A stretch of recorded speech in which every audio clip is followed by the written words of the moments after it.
Bonsoir et bienvenue à vous en direct sur Public Sénat. Voici les titres du 22h ce soir. L'identité du second bourreau français sur la macabre vidéo de Daesh est confirmée. Il s'agit de Michael Dos Santos, 22 ans, originaire du Val-de-Marne en région parisienne. Le suspect qui a pris le nom de guerre d'Abu Othman est parti en 2013 en Syrie pour rejoindre l'organisation terroriste. Les détails dans ce journal. C'est la nouvelle recette du gouvernement pour aider les travailleurs pauvres tout en incitant les chômeurs à retrouver un emploi. La prime d'activité va fusionner deux dispositifs existants, la prime pour l'emploi et le RSA activité. Alors comment cela va fonctionner concrètement? L'analyse de notre chroniqueur Jean-Louis Gombaud tout à l'heure.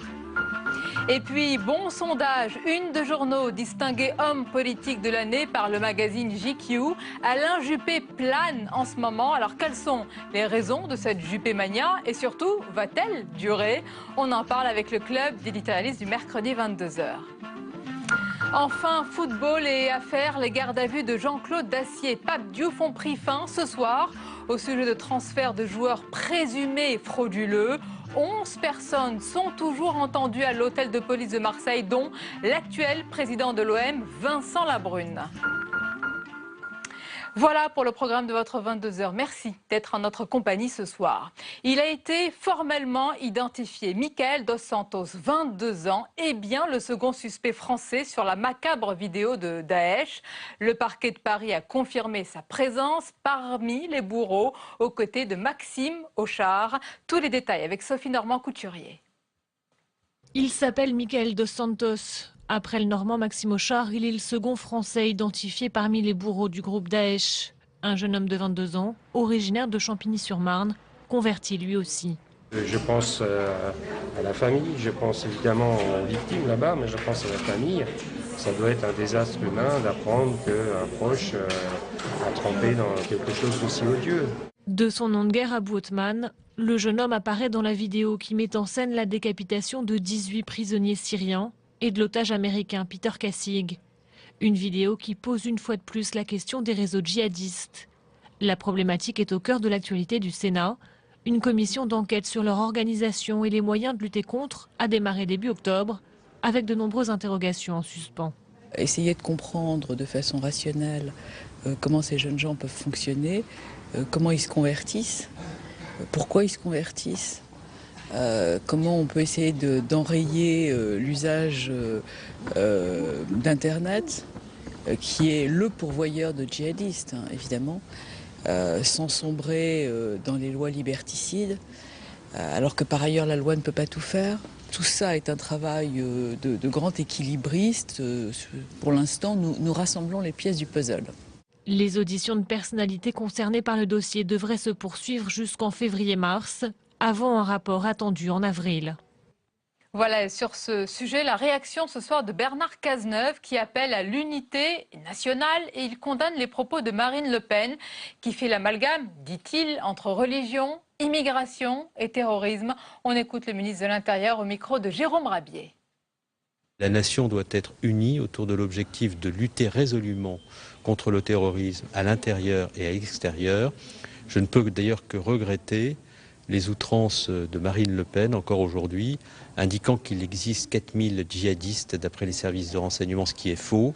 J'ai rendu les chiffres publics. Je ne peux noter aussi que l'inconséquence de cette formation politique qui s'est opposée à la sortie administrative du territoire et au blocage administratif des sites et qui établit un lien qui n'a pas lieu d'être entre la religion musulmane, l'immigration et le terrorisme, alors que les actes commis par ces terroristes n'ont rien à voir avec la religion musulmane et que l'immigration est sans lien avec la question du terrorisme.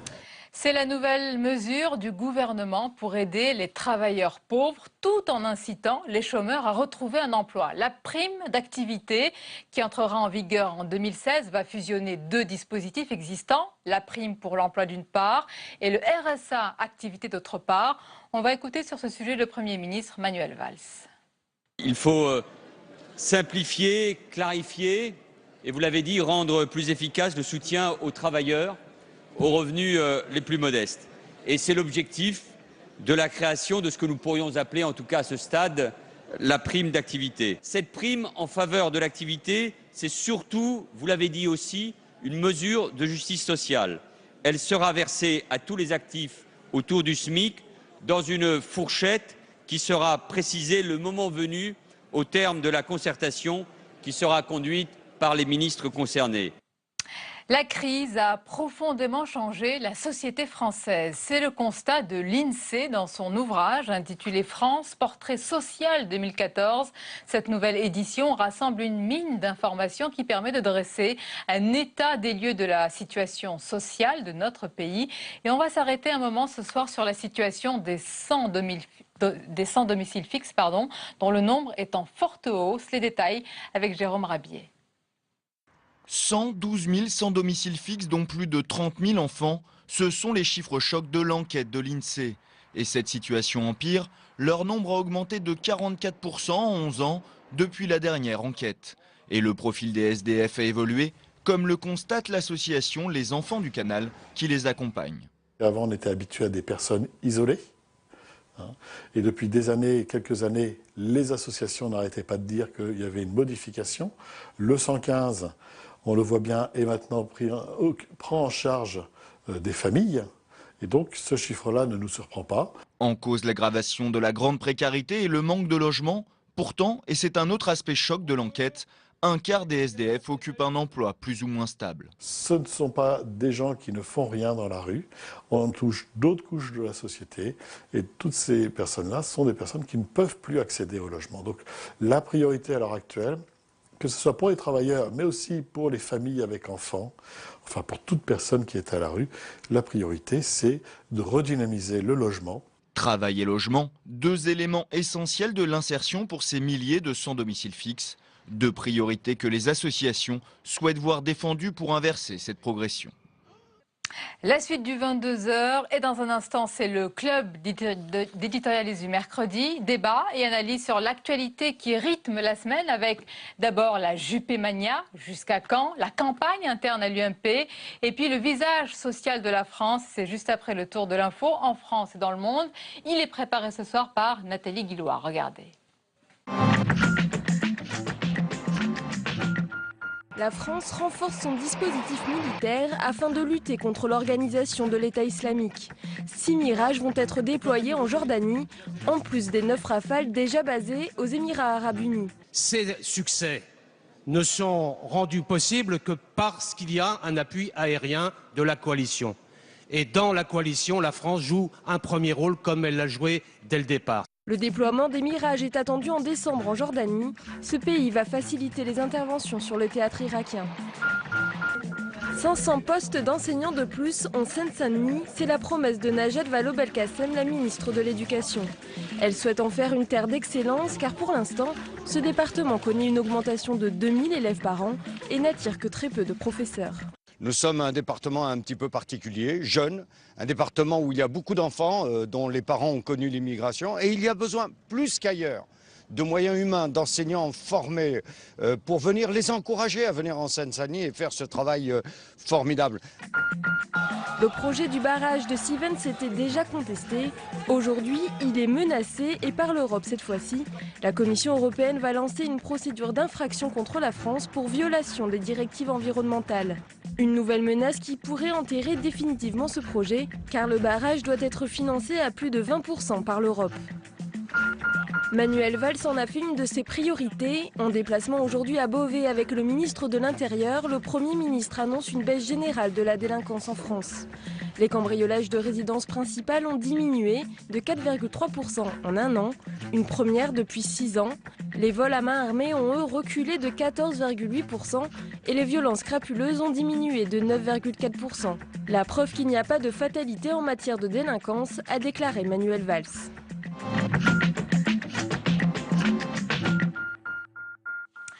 Le club d'éditorialistes du mercredi 22h, vous connaissez le principe, débat et analyse autour des thèmes qui rythment l'actualité avec les éditorialistes de la presse écrite, les spécialistes des sondages et de la communication politique.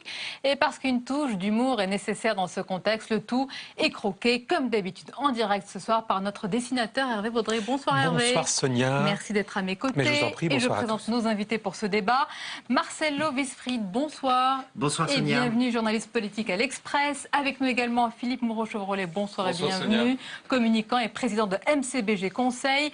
Jérôme Sainte-Marie est avec nous, bonsoir. Bonsoir. Président de l'Institut de sondage Polling Vox. Et nous accompagne notre chroniqueur économique Jean-Luc Gombaud. Bonsoir Jean-Luc. Bonsoir Sonia. Et messieurs, voici les thèmes du club ce soir. Alain Juppé qui plane en ce moment à la une des magazines, dans les sondages. La Juppé-mania est-elle une mode ou une tendance de fond qui s'installe et porte le maire de Bordeaux, vous nous le direz. Et pendant ce temps, autre thème, la campagne à l'UMP se poursuit et touche bientôt à sa fin. Et Nicolas Sarkozy enchaîne les meetings comme ce soir à Mulhouse. Nous ferons un bilan de cette course à la présidence du parti. Enfin, le gouvernement et les mesures économiques Jean-Luc Gombaud, la prime d'activité pour les travailleurs pauvres, la fin des retraites chapeau. Et puis on posera cette question ce soir. François Hollande est-il le candidat naturel à gauche pour 2017? Débat et analyse. Et on démarre par ces images, vous allez les voir, d'Alain Juppé à la une des Inrocks. C'était la semaine dernière. Il a aussi été sacré homme politique de l'année par le magazine GQ. D'abord, Jérôme Sainte-Marie, il a la cote, il plane en ce moment Alain Juppé. Est-ce qu'il y a un moment, une vague Juppé qui dure ? Oui, ben déjà, il a effectivement la cote dans les journaux, mais également, surtout dans l'opinion. Il est avec 54% chez CSA. C'est aujourd'hui la personnalité populaire, la plus populaire et la plus populaire auprès de l'ensemble des Français. C'est également la plus populaire à droite, devant donc Nicolas Sarkozy. On mesure un peu la revanche de cet homme que l'on a connu dans les années 90 au fin fond de l'impopularité, notamment en 1995 et jusqu'en 97 lorsqu'il était Premier ministre, et ensuite qui a semblé devoir être pratiquement éliminé de la vie politique par les affaires. Il y a bien sûr une très belle histoire en plus humaine à raconter. C'est peut-être aussi cela qui fait son succès chez vous, dans les médias, oui, mais oui. aussi chez les Français vous, en général. Dans les sondages. Marcelo Wiesfried, le vieux sage Alain Juppé, apaisé et cité dans des magazines modernes qui saluent ses qualités de mesure et de pondération. C'est assez paradoxal. Ah bah oui, c'est paradoxal qu'on en arrive à ce positionnement, mais c'est un positionnement payant et qui n'est pas sans rappeler celui d'un certain François Hollande qui avait théorisé ce qu'on avait appelé à l'époque le président normal, c'est-à-dire une attitude de pondération sans excès face à l'époque, il s'agissait notamment de créer une différence par rapport à un certain Nicolas Sarkozy déjà, qui était dans l'excès, qui était dans des mouvements un peu fiévreux, un peu de caricaturaux ou très excessifs. Là, il est dans un positionnement qui est très similaire, sauf il y a une grosse différence, c'est qu'à l'époque, François Hollande sort, on est fin 2010, début 2011 sur ce positionnement. Là, on est à 2 ans et demi de la présidentielle, on est extrêmement loin. C'est un bon positionnement, mais on rentre maintenant dans un marathon et non pas dans un sprint. Oui, on va en parler. On va jeter un coup d'œil à la première caricature d'Hervé Baudry. Parce que là, on est parti sur tous les magazines. Hein, oui, on les a tous faits, les Inrocks, voilà, et là, ouais, oui. donc là, c'est la une de Tétu Magazine Homo qui pourrait peut-être intéresser Sarkozy d'après les propos qu'il a oui, surtout en ce moment. Philippe Moreau-Chevrolet, Alain Juppé, est-ce qu'il a réussi à faire évoluer son image? Il aurait pu être attaqué, il a été d'ailleurs sur son âge, et là, il réussit presque à en faire un point fort, un avantage. Oui, c'est un peu, Alain Juppé, c'est un peu le candidat du ni-ni-ni, donc du triple ni, c'est-à-dire ni Sarkozy, ni Hollande, ni Marine Le Pen. Donc au fond, c'est quelqu'un qui rassure totalement dans une période très inquiétante, et il joue là-dessus. En fait, ses conseillers en communication vous expliquent que la meilleure solution en ce moment, c'est de ne rien faire. Tout va bien, donc ne changeons rien. Plus tard, il rentrera dans l'arène, mieux ça vaudra, parce qu'effectivement, c'est un marathon, comme le disait Marcelo. C'est pas un sprint, c'est quelque chose qui se construit sur la durée. Et c'est aussi peut-être sa faiblesse, c'est-à-dire qu'il est médiatisé beaucoup trop tôt. Enfin, ça va très très vite pour lui. Et Sarkozy a beau être au plus bas et un peu mal, on va le dire, il est quand même très combatif. Il est quand même beaucoup plus aguerri en campagne que Alain Juppé, et il va prendre le contrôle de l'appareil s'il réussit son pari, ce qui manquera quand même à Juppé à l'heure actuelle. Vous avez l'air de dire que c'est très fabriqué par les médias. Il y a un effet en trompe-l'œil. Il y a peut-être un effet en trompe-l'œil. Voilà. On a pensé ça pour Valls et on a eu raison. Il est possible que ce soit aussi le cas pour Juppé, ça l'avenir le dira. Mais pour le moment, Jean-Luc Gombaud, c'est la prime à l'expérience aussi, peut-être au plus rassembleur, comme le dit Philippe Moreau-Chevrolet, au moins clivant en tous les cas. Alors, l'électorat vieillit d'abord. C'est le plus vieux de tous les candidats et l'électorat vieillit. Et ça peut peut-être expliquer l'une des raisons pour lesquelles il attire peut-être beaucoup de monde. Il a 67 ans, c'est l'âge d'ailleurs auquel était revenu le général de Gaulle au pouvoir en 58, 67 ans. Et aujourd'hui, 67 ans, c'est beaucoup plus jeune que ça ne l'était en 1958. Alors ce qui est très étrange, c'est que par rapport à la crise, comment réagissent les gens? D'un côté, ils veulent que ça aille vite, qu'on tranche, qu'on fasse des réformes profondes, rapides. Et puis de l'autre, ils veulent pas trop de pagaille. Ils veulent pas trop que ça secoue. Et donc peut-être que quelque part, Juppé exprime cette synthèse. D'ailleurs, lui-même a dit, je crois, aujourd'hui ou hier, ça se jouera sur la personnalité. Exactement. Et c'est vrai que M. Sarkozy, samedi ou dimanche dernier, a fait preuve d'une partie de sa personnalité qui était, comme, disons, impulsif, rapidement, répondre à la foule de manière parfois peut-être irréfléchie.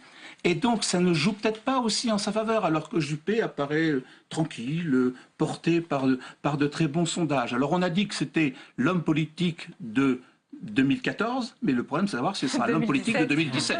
C'est la remarque sur le vieillissement de la population, elle est très juste, parce que le gros atout de Sarkozy, c'est qu'il plaisait beaucoup aux 65 ans et plus. C'était aussi un atout de Hollande, et ce sera aussi un critère pour 2017. Hervé Baudry, qu'est-ce que vous avez croqué? Un autre magazine que vous ne connaissez pas? Oui, ça suscite. On a toujours une revue de presse ce soir. On commence, on finira avec. Hein. Et donc là, c'est peut-être aussi une petite jalousie. Donc là, je connais un qui demande à être peut-être sur la une de Vanity Fair. Non, ce serait peut-être judiciaire à faire, on ne sait pas. Jérôme Sainte-Marie, pour revenir à ce qu'a dit Jean-Luc Gombault sur ce qu'a dit Alain Juppé, d'ailleurs, qui estime qu'entre lui et Nicolas Sarkozy, ça se jouera sur la personnalité. C'est le cas sur la personnalité, pas tant sur le projet politique? Alors c'est tout le pari d'Alain Juppé. Le pari d'Alain Juppé, c'est de dire finalement la gauche est virtuellement éliminée du second tour de la présidentielle. Si on en croit les sondages de l'IFOP, par exemple, le candidat socialiste ferait entre 13 et 15%. Manuel Valls ne ferait pas davantage que 15% aujourd'hui. Donc on est dans une situation qui ressemble beaucoup finalement à celle qu'on avait connue entre 93 et 95, à l'époque où il y avait un Premier ministre très populaire, qui était moyennement soutenu d'ailleurs par Alain Juppé. C'était M. Balladur qui a survolé comme ça les sondages de 93 à 95, entraînant de très nombreux ralliements, dont celui de Nicolas Sarkozy.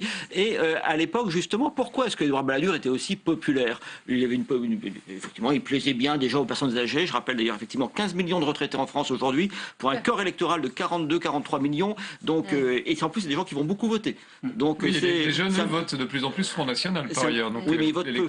Mais donc, oui, voilà. Je continue donc en fait le raisonnement par rapport à la popularité actuelle d'Alain Juppé et à sa stratégie.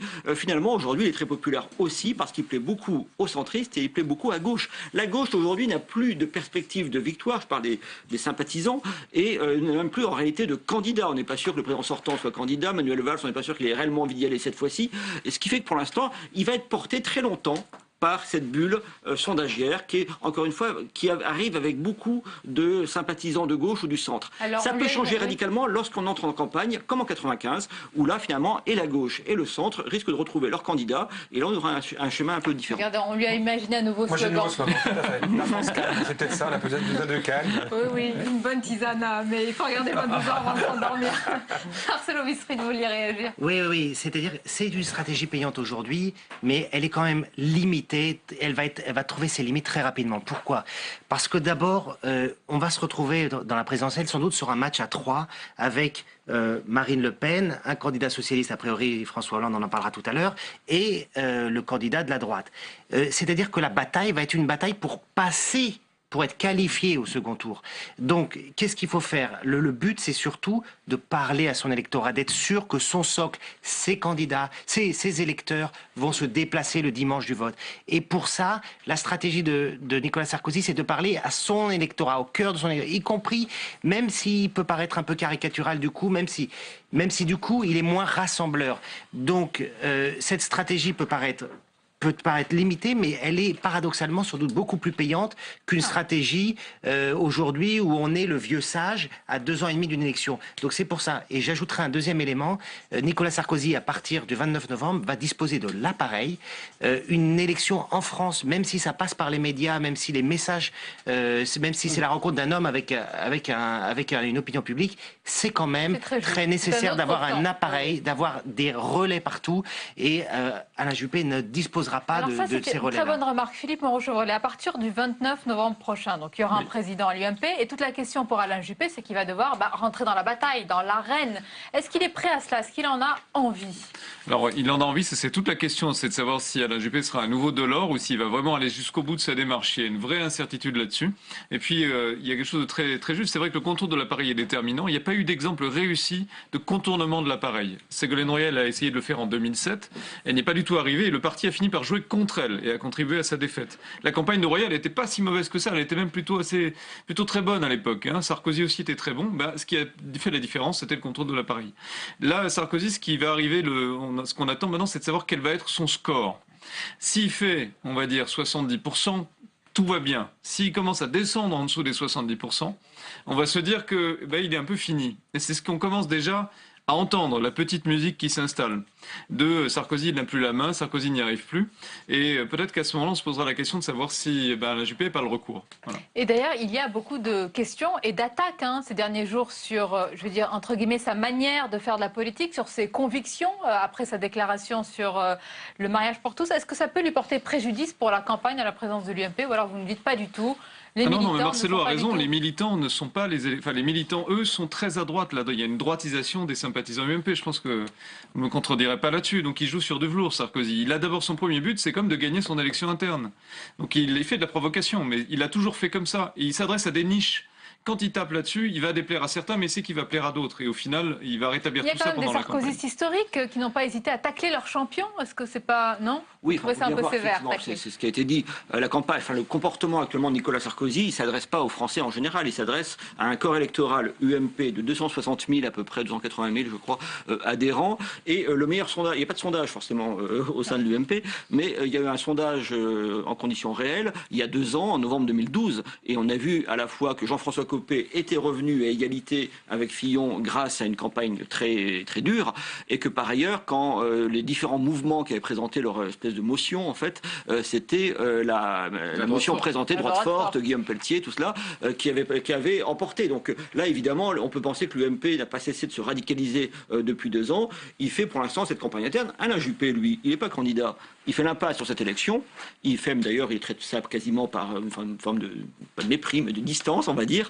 Et justement, lui se distingue complètement et lui se projette déjà dans le second tour de la présidentielle, conforté qu'il est par des sondages où il fait des meilleurs scores pour l'instant que Nicolas Sarkozy. Un coup d'œil à la caricature d'Hervé. Ah oui, c'est d'actualité. Oui, Sarkozy m'a fait penser un petit peu au Beaujolais nouveau, en fait.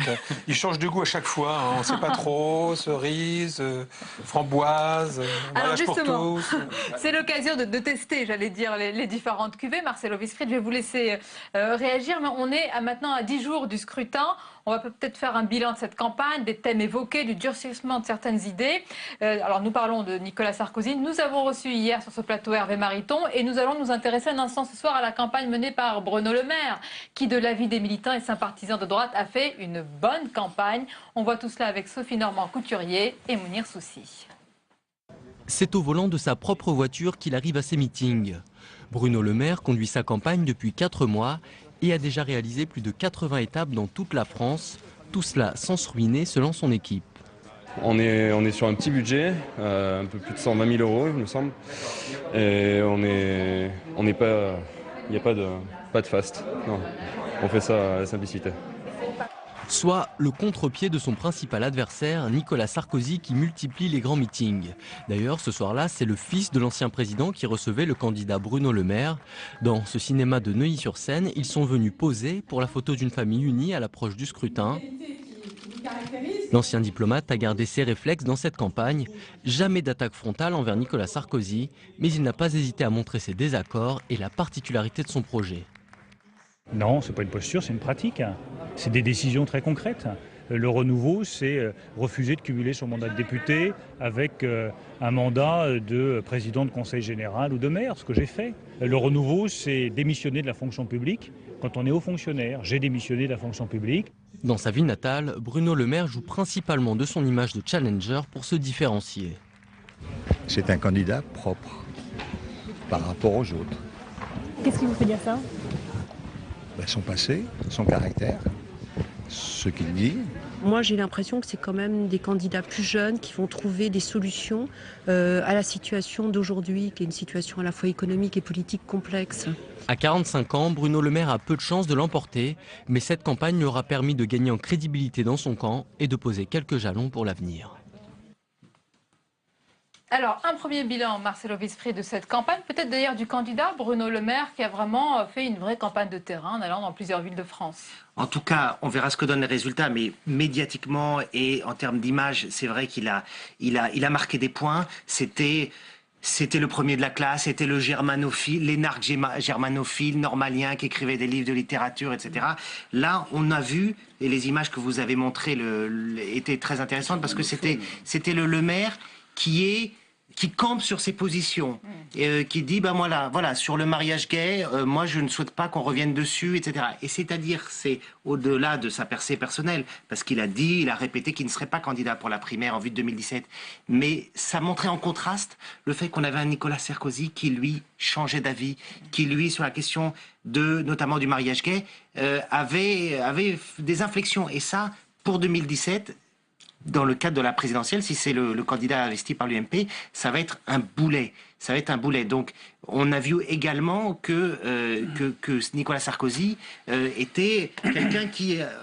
on le créditait d'avoir, en termes de trait de personnalité, d'être un chef, d'avoir du leadership, d'affirmer ses positions face à tout le monde.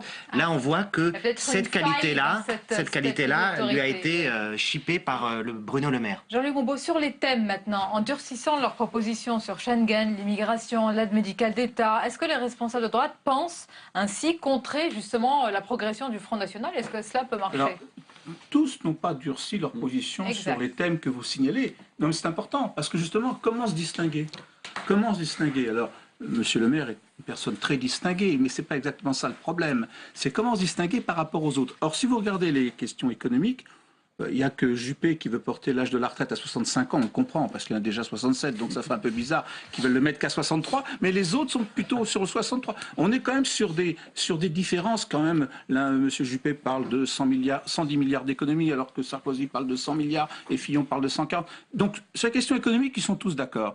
En revanche, effectivement, le moyen de se distinguer, c'est prendre ces questions de société sur le mariage pour tous, mais là aussi, M. le maire se distingue, puisque là, il arrive devant la tribune, devant une foule qui est complètement opposée à ce qu'il va dire, il n'hésite pas à le faire.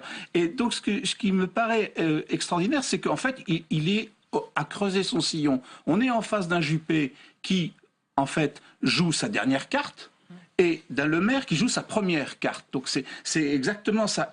Et à partir de là, lui, il a tout le temps devant lui, il est en train de construire son image, et depuis qu'il a commencé à le faire, il marque des points, quoi. C'est le seul nouveau qui est véritablement sorti ces derniers mois. Et pendant ce temps, Hervé Baudry, que fait Nicolas Sarkozy? Mais ce week-end, j'ai découvert que certains avaient des sens politiques, d'autres des sixième sens. Sixième sens, comme un sourcier qui s'approche de la source sens commun, et hop, le petit bâton se lève et il abroge. J'abroge. Jérôme Sainte-Marie. Oui, je ne crois pas du tout, contrairement à ce qui est parfois dit, qu'il y a une course derrière le Front National, derrière les thèmes. Ça a été d'ailleurs souligné à l'instant. Il n'y a pas du tout l'équivalent d'un Philippe Seguin sur l'économie ou sur l'Europe, par exemple. Il y a une homogénéité incroyable d'ailleurs sur ces thèmes-là, comme si finalement la droite classique avait renoncé à aller récupérer les catégories qui votent Front National. Encore une fois, d'après le sondage IFOP, toujours à peu près 30% quand même au premier tour. On arrive à des hauteurs invraisemblables. On est 25% aux européennes récemment. Et il n'y a rien d'alternatif par rapport à la construction européenne telle qu'elle se fait. Et au fond, donc, il y a un petit truc sur les valeurs, mais la droite s'en accommode. Il y a une petite musique de durcissement qui n'est pas vraiment. Oui, parce que la droite s'en accommode d'autant plus qu'elle constate que désormais le Front National commence à progresser sur les terres de gauche et que ça permet justement d'avoir un second tour assez tranquille en 2017. Donc en fait, il n'y a pas réellement de compétition là-dessus. Philippe Moreau-Chevrolet, vous partagez cette analyse? Totalement, c'est que le Front National est en train de devenir un boulet pour la gauche. C'est ce qu'on a constaté sur à peu près toutes les élections qu'on a vues, notamment les législatives partielles, où en fait, c'est le PS qui s'est retrouvé le troisième parti de France derrière le FN et l'UMP. Donc il y a vraiment un processus de grand remplacement, comme dirait Marine Le Pen, mais là, entre le PS et le FN. C'est vraiment dangereux. Non, elle dit pas ça à propos des partis politiques, on est d'accord. C'est très dangereux parce qu'au fond, le PS n'évalue pas ça comme ça. Il ne voit pas ça comme ça et on a l'impression que la stratégie en haut consiste quand même à se dire, bon, on va continuer à pousser le FN, y compris avec de la proportionnelle, parce que ça nous a pas si mal réussi sous Mitterrand. Oui, mais c'est plus du tout la même situation. Voilà. Et pour revenir juste sur Bruno Le Maire, je trouve qu'il fait une très bonne campagne, parce qu'il joue la même carte que Hollande. Je serai l'anti-Sarkozy. J'en rajoute pas et je suis tranquille. Ça peut payer, on peut avoir une surprise. Dans le score à venir. Dans le score à venir, c'est possible.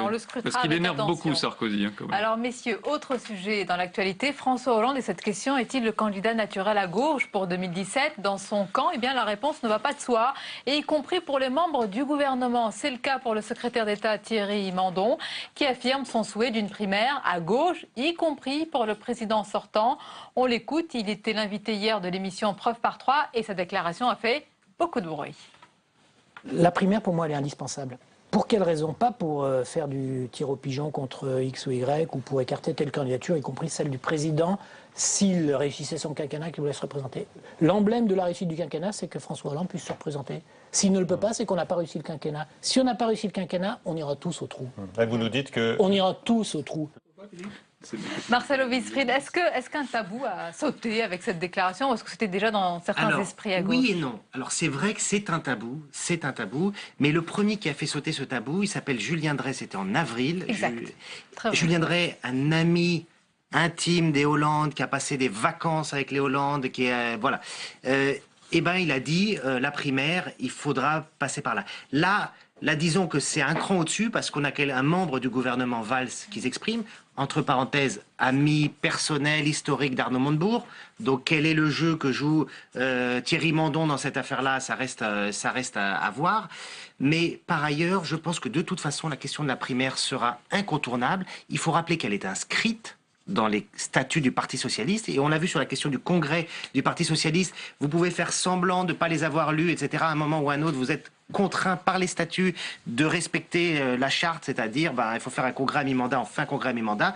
Il faut désigner le président, y compris si c'est un président sortant, par la primaire. Je rappelle que Barack Obama, pour sa réélection, il a affronté une primaire assez théorique, mais il a affronté une primaire, donc je ne vois pas comment François Hollande pourrait l'éviter. Il y a ce que vous dites, Marcelo Wiesfried, il y a la réalité gravée dans le marbre, Jérôme Sainte-Marie, et puis il y a la réalité politique, on le verra, d'un président sortant aussi qui devrait se présenter à une primaire. Oui, mais justement, je pense que celui qui a fait sauter le tabou, c'est précisément François Hollande, dans cette déclaration qu'il a réitérée, qui est assez d'ailleurs invraisemblable, de dire je serai candidat, je ne pourrais pas être candidat justement si jamais j'ai échoué sur le front du chômage. Pour l'instant, la perception majoritaire des Français, c'est qu'il n'a pas totalement réussi. Donc, si vous voulez, du coup, et on n'est pas sûr, ça se rapproche quand même l'échéance. Hein, quand on sait qu'il y a un décalage entre la réalité et la perception de la réalité, on peut penser qu'en 2019, il sera éligible. Alors, ce qui fait qu'on risque d'avoir une compétition assez étrange par ailleurs. Sinon, ce qui rend la chose étrange, c'est que quand même, ceux qui vont se présenter à cette primaire, ça sera probablement pour être éliminés dès le premier tour. Ensuite, je veux dire, celui qui sera choisi. Alors, je pense que chacun doit bien réfléchir, y compris le Premier ministre, s'il a intérêt ou pas à cette primaire et être candidat. Jean-Luc Gombault. La seule question que je me pose, c'est est-ce que Thierry Mandon, non pas un mandat, mais est-ce que Hollande, parce que Julien Drey dise ça, ou qu'un militant socialiste, ou même qu'un dirigeant, c'est quand même un membre du gouvernement. Qui veut dire, quelque part, ça ressemble, sauf si ce que vous dites est exact, mais ça ressemble à un couac quand même, qui quand même conteste la présence quasi à la bonne volonté du président de la République à être candidat à la présidentielle. Que pense Hollande de cette intervention? Hollande qui est de retour d'un long déplacement, voilà ce qu'il dit dans la bouche d'Hervé Baudry. Il me fatigue tous, en fait, il ne sait plus comment ça se passe là, chez lui. Là. Philippe Moreau-Chevrolet. La primaire peut avoir un effet inattendu de relégitimation de François Hollande. Si jamais il gagnait, si jamais Valls ne se présentait pas, si jamais c'était une vraie fausse primaire, voilà, on pourrait être repoussé par ça vers le haut, on ne sait jamais. Il reste encore 2 ans et demi, il n'est pas du tout certain que Hollande perde en 2017 à ce stade. On n'en sait rien. Bien sûr. Il peut se passer énormément de choses. Tout est encore ouvert, oui. La primaire aura un intérêt pour la gauche si plusieurs formations y adhèrent et que de ce processus sort un seul candidat, puisqu'on l'a dit tout à l'heure, et ça risque d'être une bataille à 3. Donc il faut que le candidat de la gauche soit le plus élevé possible à l'issue du premier tour. Seulement, je ne vois pas dans les conditions actuelles comment les écologistes iraient dans cette primaire, puisque Duflot, on voit bien qu'elle va y aller coûte que coûte, en tout cas c'est ça son message subliminal. On ne voit pas Mélenchon participer à ça. Alors si c'est pour faire une primaire avec Jean-Michel Baillet, François Hollande et un troisième candidat socialiste, mettons un frondeur, ça aura peu d'intérêt en termes de dynamique. Mais François Hollande en sortirait... Peut-être relégitimé. Pas forcément, parce que ça serait effectivement une primaire sans doute avec peu de candidats, mais surtout une primaire très probablement avec peu d'électeurs. En comparant justement les millions de personnes qui avaient participé à celle de 2006 avec, vous avez remarqué quand même l'abstention énorme de l'électorat de gauche. Je pense, il semblerait que les effectifs du Parti socialiste ne soient pas au mieux. On va avoir beaucoup de mal quand même à motiver les gens pour aller participer à cette primaire étrange avec un président sortant socialiste et avec une perspective de victoire extrêmement mince. Donc je crois que ça peut être au contraire un élément supplémentaire de décomposition. Et je me permets d'ajouter juste une chose, c'est qu'on aura en plus en face la primaire UMP, mettons Sarkozy-Juppé. Donc vous aurez une primaire nouvelle, c'est pas du tout dans la culture de la droite. Et à gauche, on aura la primaire. Il y aura peut-être même plus de primaire contre primaire. Il y aura même plus de sympathisants de gauche. Il y aura peut-être plus de sympathisants de gauche qui auront voté Juppé. Hervé Baudry, qu'est-ce que vous nous avez dessiné là? Eh bien, ce sont peut-être les fondations de la primaire socialiste avec la fameuse tour triangle qui n'a pas beaucoup de succès. Non, et les fondations sont fragiles pour le moment. Mais compris. Alors merci messieurs, on va poursuivre notre débat et on va évoquer un autre thème. On va s'intéresser à présent à l'absentéisme des parlementaires. C'était beaucoup dans l'actualité. Et c'est la sénatrice socialiste Catherine Tasca, bien qu'elle ait jeté un véritable pavé dans la mare. On l'écoute. À mon sens, il y a à s'attaquer de façon très très concrète au problème d'absentéisme. Je dirais que c'est développé au Sénat, j'ose dire, presque une habitude d'emploi fictif pour certains sénateurs. Et ça n'est pas acceptable pour l'opinion. Et c'est ce qui alimente les attaques, c'est aussi ce qui justifie l'idée de réduire le nombre des parlementaires. Voilà, et aux côtés de Philippe Moreau-Chevrolet, Marcelo Wiesfried, Jérôme Sainte-Marie, Hervé Baudry, on accueille notre journaliste Perrine Tarnot. Bonsoir Perrine. Bonsoir Sonia. Alors Catherine Tasca, elle y est allée assez fort sur ce sujet de l'absentéisme. C'est un fantasme ou une réalité, Perrine? Oui, elle y a été assez fort. Elle a créé un peu le buzz ici au Sénat. Elle a remué un peu les dorures du Sénat. On n'est pas là pour alimenter l'antiparlementarisme primaire, mais bon, quand même, elle a souligné une vraie réalité. Il y a des parlementaires, que ce soit à l'Assemblée nationale ou au Sénat, qu'on voit très peu, si peu, que ce soit en commission ou en séance. Ils ne produisent aucun rapport, ils n'assistent à très peu de séances. Et ces images d'hémicycles vides ou d'auditions en commission, eh bien malheureusement, on en diffuse, nous, chaînes parlementaires, assez régulièrement. Et encore aujourd'hui, je ne sais pas si on va voir les images de la séance de l'après-midi, mais l'hémicycle était assez vide. Jean Tirole aussi, notre prix Nobel de l'économie 2014, était auditionné par la commission des affaires économiques du Sénat cet après-midi devant 15 sénateurs, c'est pas beaucoup. Alors comment ils justifient cet absentéisme les parlementaires? Eh bien par leurs mandats locaux, bien entendu, mais aussi des problèmes d'agenda, paraît-il, à l'Assemblée nationale ou au Sénat, des réunions qui se superposeraient entre les auditions en commission, les séances dans l'hémicycle, ce qui est vrai, mais ce qui n'est pas insurmontable. Parce que des parlementaires qui bossent, eh ben, on en rencontre aussi tous les jours. Et des parlementaires qui bossent énormément, qu'on voit partout dans l'hémicycle. Oui, avec d'excellents rapports. En commission, dans les groupes de travail, dans les commissions d'enquête, il y en a qui bossent beaucoup et qui ne supportent plus ces critiques, même si maintenant il existe des sites internet qui totalisent le taux de présence des parlementaires, qui sont très bien faits et que chaque citoyen peut consulter. Alors comment on peut lutter contre l'absentéisme donc? Alors déjà, je vous propose d'écouter la réponse de Gérard Larcher à Catherine Tasca. On l'écoute. Dites oui aux sanctions financières. Ben, je dis que ceci doit être... Alors, est-ce le terme sanction? Mais modulation. Modulation.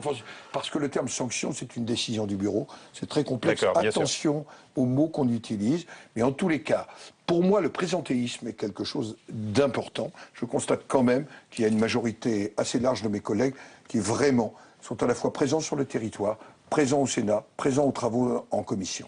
Et il défend ses collègues. Oui, voilà, vous avez entendu les mots, hein. Présentéisme, je ne sais pas si ça existe dans le dictionnaire, présentéisme, et puis on ne sanctionne pas, mais on module éventuellement des sanctions financières. Donc tout est dans la nuance, et malheureusement, je pense que la lutte contre l'absentéisme parlementaire ne fonctionnera que s'il y a des règles de sanctions assez fortes, assez draconiennes qui sont établies. Est-ce que la fin du cumul des mandats en 2017 changera vraiment les choses? Je n'en suis pas certaine non plus, parce qu'on va se retrouver avec 348 sénateurs à temps plein 577 députés à temps plein, il va falloir les occuper. Et on sait qu'il y a beaucoup d'inflation législative qui est d'ailleurs dénoncée. Le travail parlementaire est exponentiel, mais on ne va pas pouvoir, chaque parlementaire ne pourra pas faire son rapport, déposer sa propre proposition de loi. Donc reste une solution, à mon avis, c'est diminuer le nombre de parlementaires. Et là, le débat est ouvert notamment par tous les candidats à la présidentielle. Votre avis, messieurs, Jérôme Sainte-Marie? Moi, simplement, je constate, si vous voulez, quand je fais des sondages au niveau national, que les Français disent « Ah oui, on ne voit pas assez les parlementaires à l'Assemblée ou au Sénat ». Puis quand je fais des sondages dans le cadre d'une circonscription, d'un département ou d'une mairie, là, les Français, les mêmes, nous disent « On ne voit pas assez quand même de parlementaires sur le terrain, auprès des vrais gens, dans la vraie vie ». C'est quand même des injonctions un peu contradictoires qui sont émises. Voilà. Et oui, exactement, Philippe Moreau-Chevrolet. Et c'est maintenant que toute la transparence est établie, c'est-à-dire qu'il y a des sites internet qui comptabilisent les présents et les absents, c'est qui est d'ailleurs arrivé en boomerang à Mélenchon, qui a dit « Je suis très très présent au Parlement européen » et quand on a comptabilisé, en fait, pas vraiment. Il devient indispensable de mettre en place quelque chose, parce qu'on ne peut pas laisser se dégrader la situation. Maintenant, on voit que les parlementaires ne sont pas là, ça se voit, voilà. Donc il faut trouver un système qui les protège eux aussi contre eux-mêmes, peut-être. Voilà. Et le présentéisme au Parlement, on est loin quand même. Marcelo Wiesfried. Surtout, c'est une problématique qui risque de faire couler beaucoup d'encre dans les prochains mois, parce que s'il y a bien un sujet en termes de réforme institutionnelle qu'on retrouve chez beaucoup de candidats, chez beaucoup de responsables politiques de gauche comme de droite, y compris des réflexions dans l'exécutif, c'est de faire baisser le nombre de parlementaires. On n'a pas besoin de réformer la Constitution pour ça. Une simple loi permet de faire baisser en tout cas le nombre de députés, puisqu'il y a un maximum qui a été fixé et ensuite on peut baisser. Donc, et puis on sait que dans la période actuelle qui est très anti-parlementaire, on tape beaucoup sur les élus. Ça mange pas de pain. Oui. Comment il disait Sarkozy sur le mariage? Ça coûte pas cher. Ça coûte pas cher, ça rapporte de l'argent. Voilà. C'est une expression incroyable. Ça coûte pas cher. Il y en a une autre, c'est l'État qui paye. On peut le faire. Oui, mais celui-là, il l'a pas dit. C'est vrai, c'est vrai. On va faire l'appel des parlementaires. Alors, l'élève d'assaut. La lettre D comme Dassault. Alors, il y en a qui ont piscine, mais lui, il avait sac plastique. Voilà, un sac plastique où il y avait quand même 56 millions d'euros. Ah, vous êtes bien au courant. C'est pas 53 Ah, je sais pas. J'ai dû perdre 3 millions. Mais ça c'est régulièrement, donc c'est vrai qu'il devait être assez absent quand même, parce que c'était en plusieurs fois. Des gros sacs plastiques. Alors, comme tous les mercredis, je vais vous faire tous réagir à la revue de presse de vos hebdos, apparaître demain dans les kiosques. On va aller voir, c'est une s'afficher. On va commencer justement, Perrine Tarnaud, par l'Express. Ça n'a rien à voir, c'est pas de l'absentéisme, là c'est beaucoup plus grave, j'allais dire. Ce sont ces élus qui défient le fisc et la justice. Thévenoud, Guérini, Balkany, 3 cas d'école et le même dégoût des Français, Jérôme Sainte-Marie. Là-dessus, oui. Ce sont des affaires emblématiques, j'allais dire. Alors, je ne vais pas du tout critiquer la une de l'Express, mais en même temps, je suis un peu surpris parce que, si vous voulez, ce que je constate dans l'opinion, et c'est un peu dangereux malgré tout, c'est effectivement une montée de l'antiparlementarisme. La conviction de plus en plus importante, les Français sont majoritairement convaincus que la majorité des politiques sont corrompus. C'est totalement faux. Et c'est surtout, ce qui est remarquable, c'est qu'il y a 20 ans, 25 ans, alors que les problèmes de corruption, en réalité, étaient beaucoup plus importants, les contrôles n'étaient pas du tout les mêmes. Là, les Français étaient plutôt satisfaits de leur classe politique. Finalement, pourquoi? Ce qu'ils attendent, les Français, c'est pas du tout des politiques honnêtes. On le voit bien d'ailleurs, y compris au niveau local, c'est absolument pas le problème. Ils veulent des politiques efficaces. C'est pas du tout la même chose. Ouais, c'est le premier effet boomerang finalement de la loi transparence, pour plus de transparence de la vie politique, de la vie parlementaire. C'est que du coup, on déniche effectivement des cas frauduleux et que les gens ne retiennent que ça.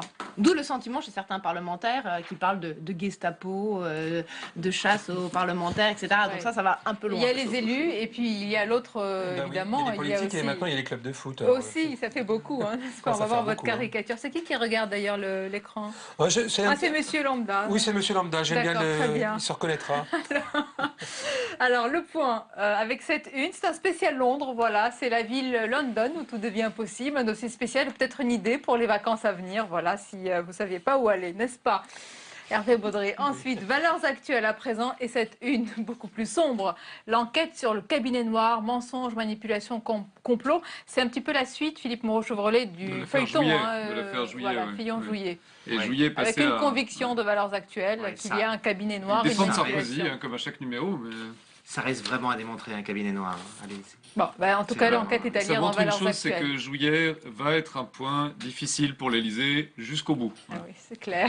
L'Obs, à présent, avec, regardez, cette photo, eh bien, c'est le gourou mondial, c'est ainsi que l'appelle l'Obs. Comment l'économiste français a conquis la planète Ça vous laisse, oui?